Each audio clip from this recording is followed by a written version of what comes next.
Beyond Centurion lounges, your Platinum card comes with a LoungeKey membership for a global network. Here's how to use it. Welcome back to Guide with Samuel. First, you must enroll in Priority Pass Select through Amex. Do this in your online account under Benefits. Once enrolled, you'll get a Priority Pass membership number and card.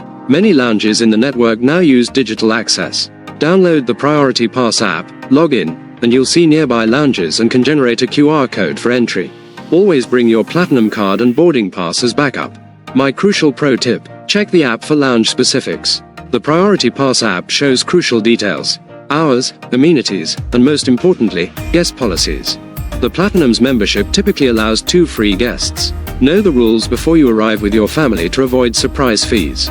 Expand your lounge access to airports all over the world. What's the best Priority Pass lounge you've visited? For more guides on global travel perks, hit subscribe. Thanks for watching. I'm Samuel, and I'll see you next time.